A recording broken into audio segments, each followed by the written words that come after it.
Assembly of the Moro entity shall be elective and be representative of the political units therein.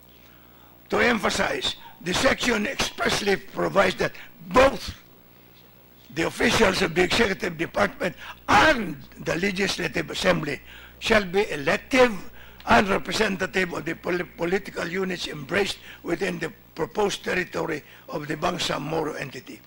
The section does not ordain that only the members of the Legislative Assembly of the proposed Bangsa Moro area would be elected, and they in turn will elect the officials of the Executive Department.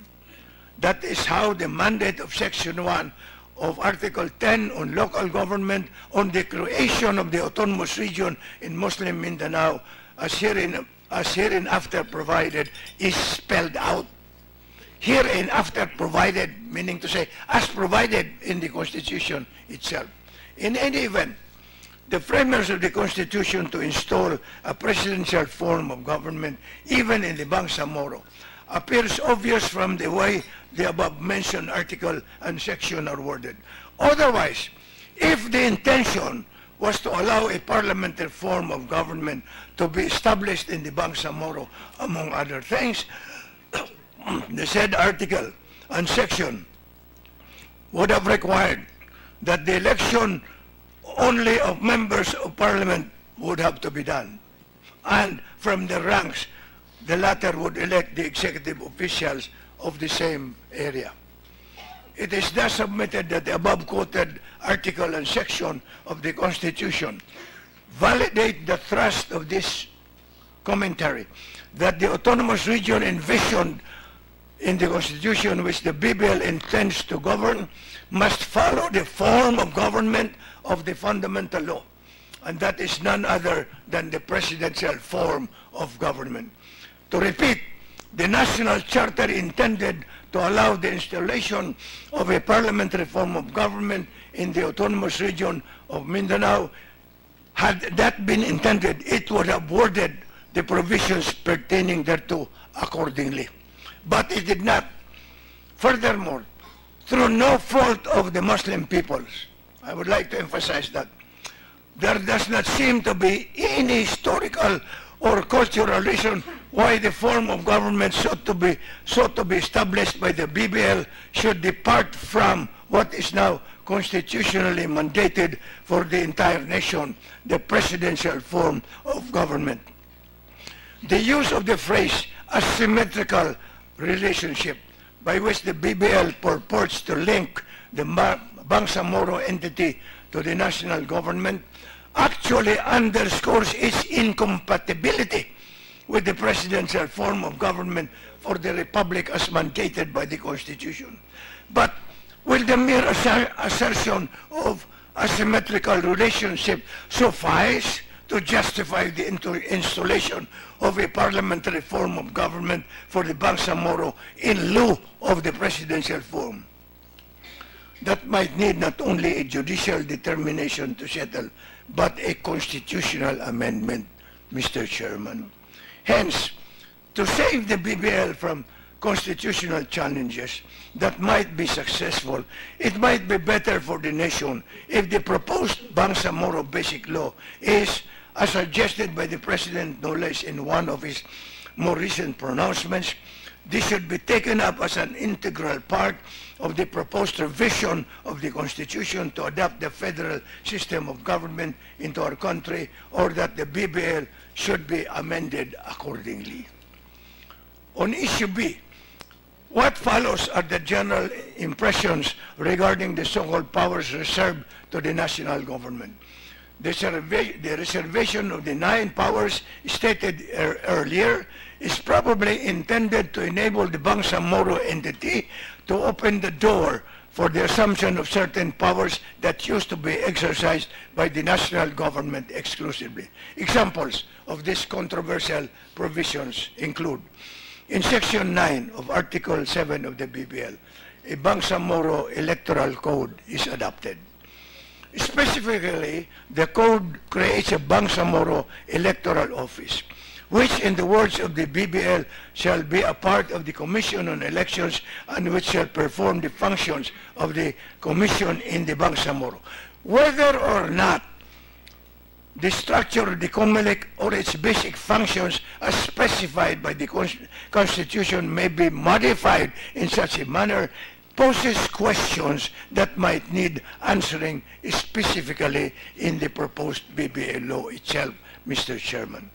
In Article 9 of the BBL, the Commission on Human Rights is also mentioned. It might be necessary to make sure that the powers of the Human Rights Commission as envisioned in the Constitution are not in any way decreased or lessened. The apprehension is heightened by the fact that the freedom of the press is not among the basic rights of the people, expressly granted to the people of the Bangsamoro. In this regard, the BBL categorically assures the people of the Bangsamoro is that they will enjoy freedom of speech, courtesy of Article 9 of Section 1D of the BBL. Freedom of speech, period. It does not include of the press. You see, Mr. Chairman, if we limit that article to the freedom of speech, what about the freedom of the people there to run their presses so that they can express their intention more fully? And so probably the framers of the BBL assume that the freedom of speech includes the freedom of speech. But in any case, to remove any doubts about it, it is suggested that the wording of Section 4, Article 3 of the Bill of Rights of the Constitution of the Republic should be replicated in the BBL. In this wise, no law shall be passed abridging the freedom of speech, of expression, and of the press, or the right of the people peaceably to assemble and petition the government for redress of the grievances. Now, these are fundamental freedoms guaranteed to the people in the Republic by the Constitution that should also be enjoyed by the people in the Bangsamoro. Number 3, Mr. Chairman, in the settlement of disputes in the Bangsamoro entity, it would probably be best to spell out that when the controversies involve Muslim versus Muslim, the Sharia law should apply.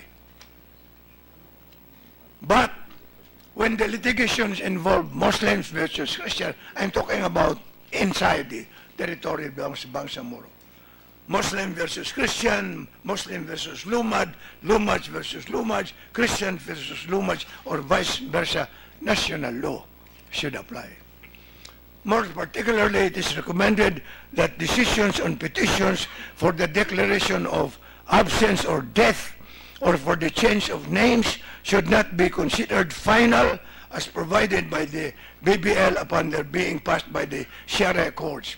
I think it is better that the finality of these decisions should be passed upon by the Court of Appeals, where representatives of the Muslim justices should also be part of our Court of Appeals and the whole judicial setup for that matter.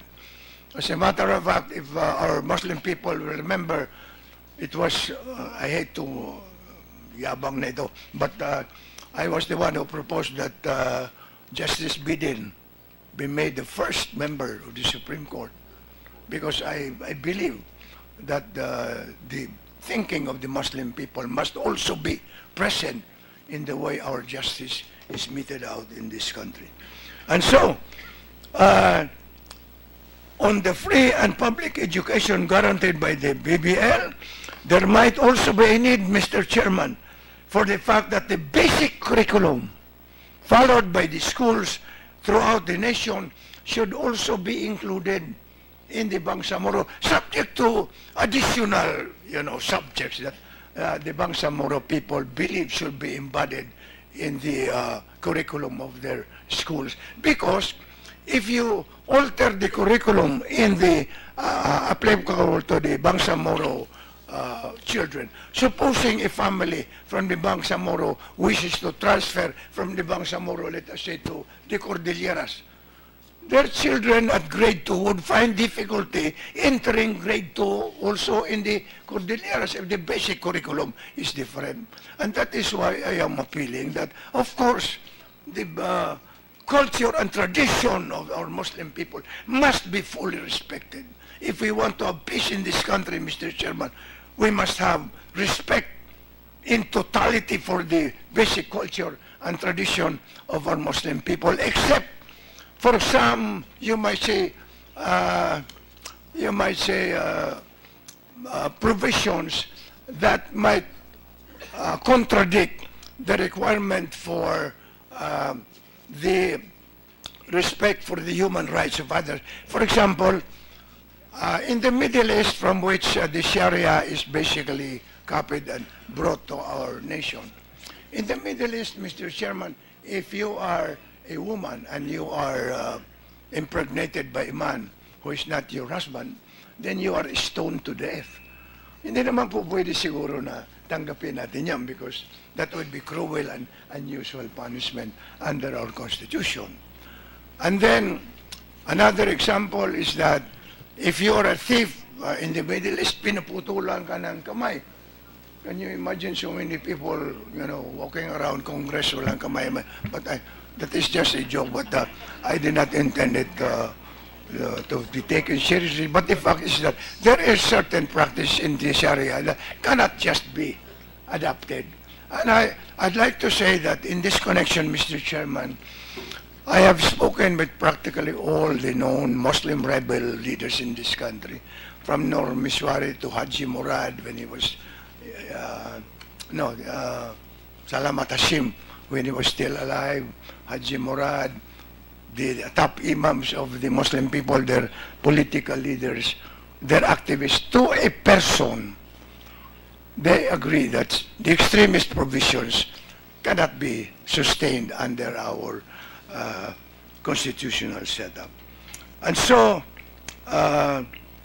for example, again, another example of the BBL Article 4, Section 55 provides for the establishment of mechanisms for the empowerment of women and the marginalized sectors subject to future consultation.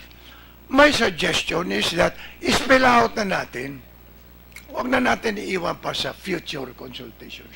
Better spell it out so that there will be no more further discussions on the rights of women and the marginalized sectors of our society. Then under Section 57 of Article 7 of the BBL, the Bangsamoro Parliament is empowered to create or divide congressional districts.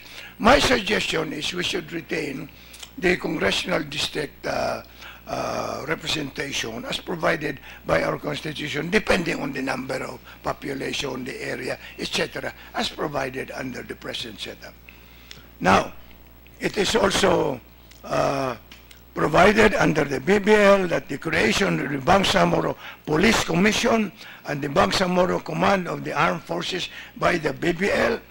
My suggestion is this needs refinement to ensure that these units of the police and armed forces are not used for other means than the protection of the population of Bangsamoro and the interests of the Republic. It is also important that the functions of the Bangsamoro Commission on Audit, the Bangsamoro Civil Service Commission, are clearly worded in a manner that they would not collide with, much less diminish, the duties of the commissions as already defined in our Constitution.